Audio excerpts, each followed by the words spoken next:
បាទតោះជម្រាបសួរបាទពុកម៉ែបងប្អូនទាំងអស់គ្នាបាទថ្ងៃនេះខ្ញុំចង់មកបើកបង្ហាញបន្តិចបងប្អូនដោយសារតែយើងខានចេញវីដេអូយូរបាទថ្ងៃនេះគឺពេលវេលានេះគឺម៉ោង7យប់ហើយបាទ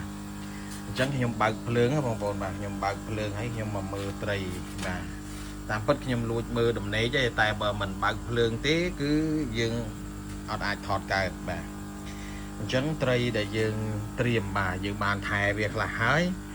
យើងមកមើលដំណេករបស់វាបាទមើលដំណេករបស់វាថាតើយើងអាចចេញខំបានអត់បាទជាទូទៅមុនចេញខំគឺយើងលួចមើលដំណេករបស់វាមុនចេញខំ2ឬ3ថ្ងៃហ្នឹងបាទយើងមើលហើយនេះ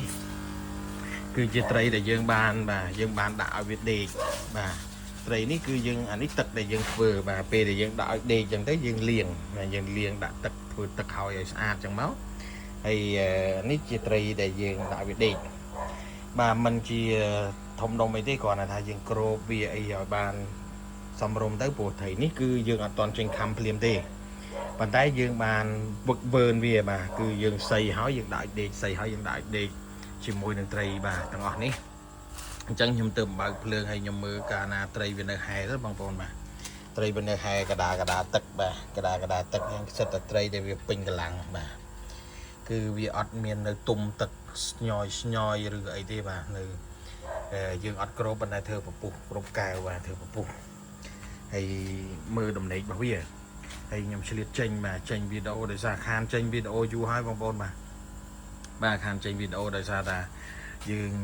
មានបញ្ហាពាក់ព័ន្ធនឹងបាទពេលវេលាហើយនឹងភាពរវល់របស់ខ្ញុំហ្នឹងគឺបាទដោយសារយើងមិនបាននៅកន្លែងហ្វាមឥឡូវនេះគឺខ្ញុំបាទមានឆ្លៀតពេលយប់ថតខ្លះដើម្បីអាប់ដេតឲ្យបងប្អូនបានឃើញថាព្រែកប្រាបេតាហ្វាមនៅចិញ្ចឹមត្រីនៅថែត្រីទៀតដែរទេបាទគឺនៅថែនៅចិញ្ចឹមបាទធម្មតាហើយយើងចេញខំចេញអីក៏ធម្មតាដែរបាទប៉ុន្តែចេញកូនសបុកច្រើនបាទកូនសបុកនេះជាទូទៅបាទយើងថែទៅយើងបាទម៉ួយគាត់មកយកអស់អញ្ចឹងទៅពេលខ្លះអត់បានខំទេបាទគាត់ថែយកទៅអស់បាទមានចាញ់មានឈ្នះមានអីច្រើនបាទ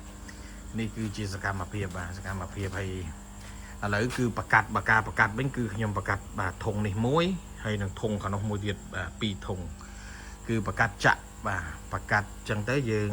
ចាក់កូនហើយគឺយើងមកប្រកាសទៀតបាទឥឡូវនេះគឺត្រីកូនត្រីយើងចាប់ម៉ែខាងក្រោមនោះបាទមកជួខាងនោះនេះខ្ញុំចង់បង្ហាញបងប្អូនហើយនេះក៏សិតតែត្រីយើងឡើងចិញ្ចឹមបាទលេខថ្មីចេញពីម៉ែមកគឺយើងចូលក្នុងកែវបាទចិញ្ចឹមវា3 4ថ្ងៃសិនបាទយើងអត់តន់ឡើងថែវាទេប៉ុន្តែយើងចិញ្ចឹមឲ្យវាឆ្លាស់ខ្លួនបាទទាំងអស់នេះសិតតែជាកូនត្រីដែលយើងឡើងចិញ្ចឹមឲ្យវាឆ្លាស់ខ្លួនទេបងប្អូនបាទក្រោមទៀតបាទ